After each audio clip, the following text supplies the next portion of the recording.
Papasok na sila dito sa daycare mga kabayan, kasama yung anak ko na dalawa. Hello Cham, kunin mo Cham. Bye-bye. Ayun sa unahan mga kabayan, mayroong mga ukay-ukay din dito na binibinta sa gilid, mga gamit. Yan, ito yung mga binibinta nila dito. Ako'y papasok na naman ulit mga kabayan.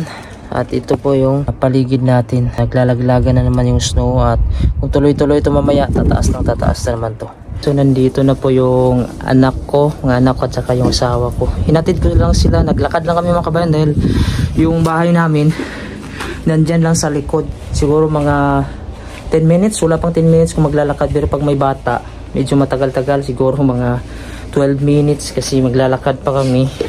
Hindi kasi pwede yung bata mga kabayan sa harap. Kaya ang ginawa ko, hinatid ko muna sila dito bago ako papasok. So dito na po iiwan ng misis ko yung anak namin. Pero mga kabayan, yung anak ko na yan, wala pa silang CPR number. Kailangan muna sila magkaroon ng CPR number. So yun yung inaantay ko dun sa munisipyo bago sila i-enroll dito. Pero pasalamat kami kasi pumayag yung tinatrabuhan ng asawa ko dito na dali niya muna yung dalawang anak ko dito tapos magtatrabaho na siya. Kasi actually yung pasukan kasi ng panganay namin. Ato na ko ma. Bye-bye. Bye-bye. Kuya. Actually ang pasukan talaga ng panganay namin mga kabayan ay nasa August pa. So hindi pa siya pwede. Sana makatrabaho yung asawa ko kasi walang mapag-iwanan sa anak namin na panganay. Nakiusap yung asawa ko dito sa tinatrabuhan niya kung pwede ba daw siyang pumasok dito na dalaya yung dalawang bata. So, napakaswerte mga kabayan kasi pumayag nga yung boss nila dito na habang nag-aantay yung asawa ko ng CPR number at pasukan ng anak ko ay pwede magtrabaho yung asawa ko dyan. Bali mayroon naman silang area dyan mga kabayan na walang tao, dun niya ilalagay yung panganay ko habang nagtatrabaho yung asawa ko. So ngayon mga kabayan, ako ipapasok na papunta ng trabaho dahil malilate na tayo. Dito yung buong paligid natin mga kabayan, no? Talagang spring na talaga dahil nagtutunawan na yung mga snow. Ang gaganda ng mga bahay dyan, no? Makukulay. Yan, pagka spring malalaman mo yan, panay tulo kahit walang ulan, parang umuulan dahil galing yan sa taas sa mga bubong natutunaw. At pag dito naman sa ibaba yung mga snow, ayan, para siyang scramble mga kabayan na basa, nagtutunawan siya. So ito pakakapal lang tutunawin niya dito. Pagka ganito may init, may sikat ng araw, mabilis lang siyang matunaw pag tuloy-tuloy. Pag hindi nag-minus yung temperature ay mabilis matunaw yung itong mga snow na to. Pag nag-minus, yan yung tendency na mag-snow naman or sobrang lamig at magpo-frozen lahat. Ito yung heater namin mga kabayan, no? Yan. Bumubuga yan siya ng init na hangin papasok. Yung dalawang pipe na yan, dalawang yellow na yan, dito yan galing. Ito yung nagpo-produce ng init. Ayan, parang nagluluto. Tapos sa itaas, delikado tayo dito kasi may mga tusok-tusok ko. Pag nahulog yan, bagsak sa ulo mo, tusok. Nandito pala ako dahil kukuha ako ng bracket para sa cable tree. Ito na yung bracket, natakpan na siya dito. Mabuti nga lumabas ito at nakita ko siya dahil kanina ko pa hinahanap. So ito yung mahirap pag natambakan na ng snow, mahirap na hanapin yung mga gamit. So ito po siya, dadalhin ko siya doon sa may loob mga kabayan dahil doon tayo nagtatrabaho. So ito yung mga bracket sa electrical po ito. Ngayon ay pupunta ako doon sa munisipyo kasi nga yung dalawang anak ko ay i-enroll ko sila. Yung isang anak ko na bunso, doon ko ilagay sa daycare center kung saan nagtatrabaho yung aking asawa. Tapos yung panganay ko naman, ilalagay ko muna siya dito sa isang place dito. Kung halimbawa magtatrabaho yung mga magulang tapos wala pang pasok, pwede siyang iiwan doon. Ngayon kasi wala pang pasok yung mga estudyante, August pa yung pasukan dito ng estudyante. Walang magbabantay sa panganay ko na anak kapag nagtatrabaho kami. Ngayon nandito na tayo sa may munisipyo. Harap natin yan yung munisipyo dito sa Nook City, Greenland. Lahat ng mga dumadating, mga bago, mga registration dito papasok. Ngayon papasok tayo dyan dahil mag-fill up tayo ng form at i-enroll ko na yung dalawang anak ko. Ito po yung munisipyo dito sa Nook City, Greenland mga kabayan. So maganda yung panahon, no? Napakaliwalas. Papasok tayo dyan, pipill up tayo ng form para sa dalawang anak ko dahil i-enroll ko na sila sa daycare at yung isa naman para sa school. Yan, ito po yung pangalan, Common na Carpic. So papasok tayo dito mga kabayan. Dito po yung fill upan mga kabayan, kaso wala siyang English. Kailangan ko i-translate muna. Greenlandic siya. Yan, fill upan, i-translate ko muna to. Ayun mga kabayan, palabas na tayo galing dyan sa munisipyo. So medyo natagalan tayo mga kabayan, dahil translate pa tayo. Yung nakasulat kasi dito na lingwahe mga kabayan, Danish lang at saka Greenlandic. So wala siyang English. So ang ginawa ko, nag-search pa ako sa Google para ma-translate ng maayos itong nakasulat dito. Medyo marami-rami kasi mga kabayan. So inaabutan tayo ng matagal-tagal at saka may mga kulang.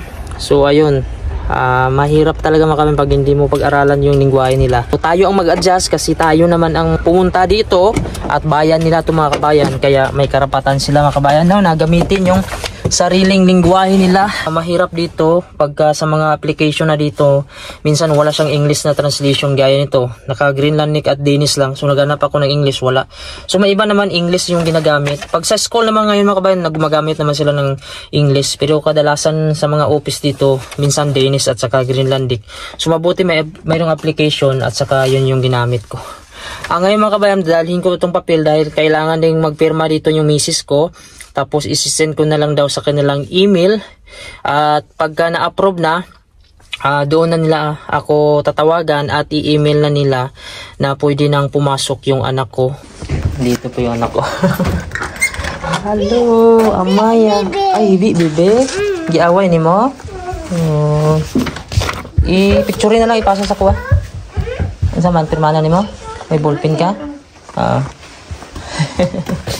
Ngayon mga kabayan, alas 5 na dito ng hapon. So hanggang alas 5 lang yung trabaho ko. Ang gagawin ko ngayon, uuwi na ako ng bahay. Pero bago ako uuwi ng bahay, dadaan muna tayo ng Asian store kasi bibili ako ng isda. Tapos pupunta ako dun sa kababayan nating Pilipino na nakilala ko lang siya sa online. May binibinta siyang PS3. Samahan niyo ako mga kabayan at pupunta tayo dun at ipapakita ko sa inyo ang mapuntahan natin na Asian store at yung bahay ng kababayan nating Pilipino. Ito pala yung nabili natin mga kabayan sa Asian market dito sa Pilipino, yung mga nagbabantay. So makarel siya. Ito yung binili ko dito. Mga frozen na talaga yung isda dito. Tapos ito, mayroon din dito ang galunggong na natin nabili. So ito mga kabayan, galunggong. So nagbili din tayo ng galunggong. Tapos sardinas. Ito. So sardinas, para masarap ito sa bawan yung sardinas. Kahit haluan mo lang ng yung cabbage or pitsay. So nandito na tayo sa location mga kabayan. Ito pala yung mga building dito na tinitirhan ng kababayan nating Pilipino. Ito yung blue. So sigurado ako mga kabayan, mahal ito. Pagka ganito mga building, mayroon itong elevator kasi hanggang 9th floor ito. Tapos maganda yung area nila dito. Hindi masyadong kuwan sa snow dahil mataas siya. At syempre mga kabayan, pagka ganito, mahal talaga yan dahil komportable masyado yan. Hindi kagaya dun sa amin, kahit paano okay naman yung mga kabayan, pero mura lang yung kasi sa company yun. Ayan, durumbil na tayo mga kabayan.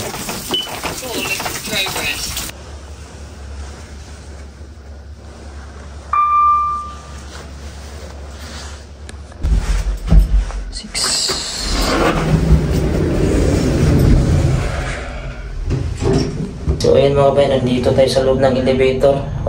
Kinuha ko pala itong binili ko na PS3 dun sa kababayan nating Pilipino. So nandito tayo sa building 8th floor ata mga kabayan, 9th floor. So hanggang 9th floor ito. Palabas tayo dito. Maganda yung accommodation nga dito mga kabayan, kaso mahal to dito kasi may elevator at saka tingnan nyo malinis. So hindi basta-basta. So ito yung hotel nila dito. Hindi ko na lang kinuna ng video mga kabayan kasi medyo pag hindi ko pa masyado kilala yung tao, hindi ako kumukuha ng video. Nahihiya ako kasi depende lang kung magsabi siya na magpa-video. Ayan. So ito po yung area nila dito. Tapos ito po yung mga building dito mga kabayan. Ito yung madadaanan natin dito. Makikita na natin yung espalto or semento. Ibig sabihin yan, nagtunaw na talaga siya. Sukusa na siyang nagtunaw mga kabayan dahil spring na ngayon.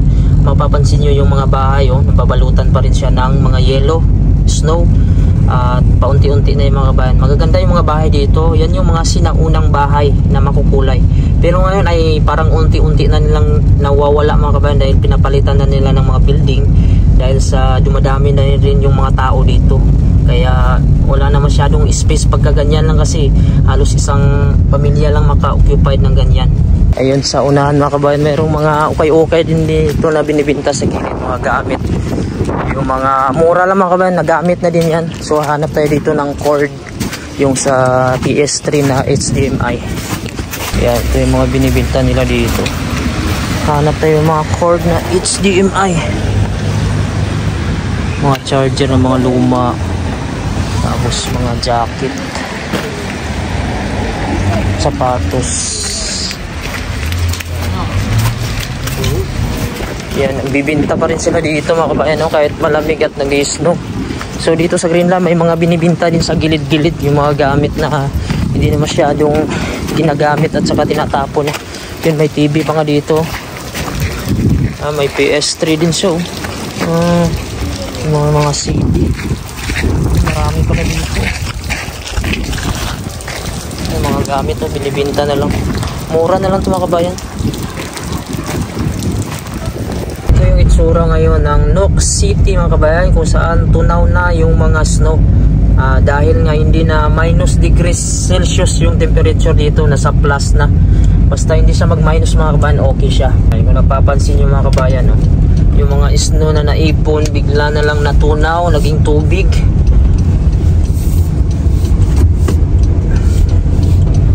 Ayan, so maganda yung ganito mga kabayan dahil palapit na yung summer. Sana hindi na mag snow, dahil pag nag snow kasi lalamig na naman at titigas na naman tong mga snow na to na natambak. Ayan, napakakapal at makikita na natin yung daanan mga kabayan, no? Naka-spalto na, so lumalabas na yung spalto, so kapit na yung gulong natin. So ngayon nandito na tayo sa bahay mga kabayan. Papasok tayo kung ano nang ginagawa ng mga anak ko at yung asawa ko.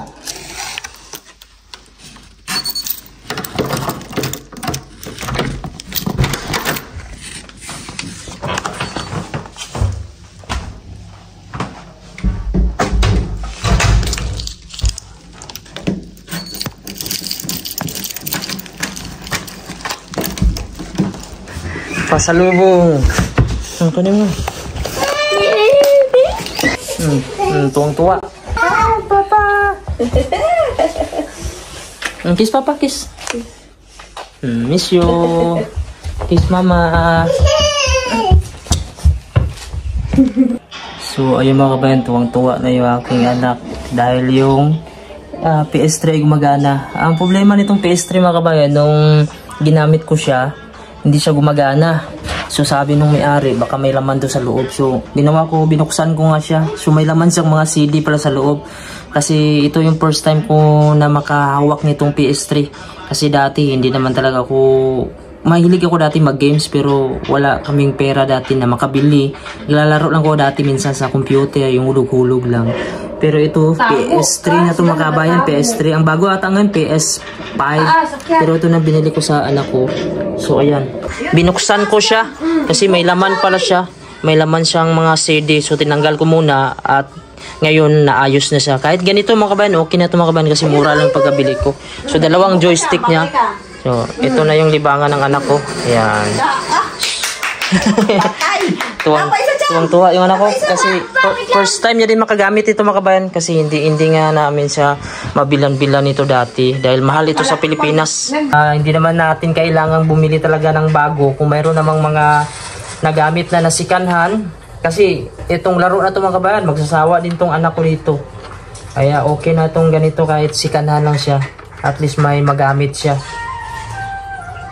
So ibalik ko muna ito para tuloy-tuloy na yung laro niya. So pagdadating ko pa lang ng bahay, inuna ko pa itong laruan niya para makapaglaro siya kahit ako'y pagod. So nawawala yung pagod ko mga kabayan basta mas kaso ko lang yung mga anak ko, no. Ito naman yung bunso namin, ayan. So wala yan mga kabayan, limit lang yung paglalaro nila at yung pagsiselfone kasi nanggaling yung misis ko kanina sa daycare, dinala niya itong dalawang anak ko doon, so hindi sila makaselfone doon. Pagdating lang ng bahay, yun, mag-cellphone laro, tapos maya matutulog na naman to. So lilimitahan lang dapat natin sila. Ayan. So maganda na itong laruan mga kabayan kahit old model ito. Kasi yung latest ngayon daw ay PS6 o PS5. So ito ay PS3. So maganda na ito. Kasi dati nga mga kabayan yung nilalaro lang namin ay yung sa CD tape lang na kuan. Yung mga Super Mario, Bomberman. Ang ganda na nun dati. Pangarap po pa nga dati yung mga magkaroon ng sariling computeran dati pero napakamahal. May tape na to dala mga kabayan, nabili ko ito sa kababayan nating Pilipino. Ayun, napakadaming pilian siya. Kaya pag naboboard yung anak ko, pag pagod kami, hindi namin sama-samahan paglaro sa labas. So dito na lang sa maglaro sa loob muna. So ito lang muna yung libangan niya. Tapos ito mga kabayan, nagluto yung asawa ko ng manok. Ay manok, isda pala. Ito yung binili natin kanina sa Asian Store. Galunggong ito. Pinaksiyo niya. Ito naman yung mga laman loob niya. Ininit niya mga kabayan bago itapon para hindi mangamoy. Ito yung ulam na namin mamaya. Kaya ito. Ang misis ko kasi yung tagaluto.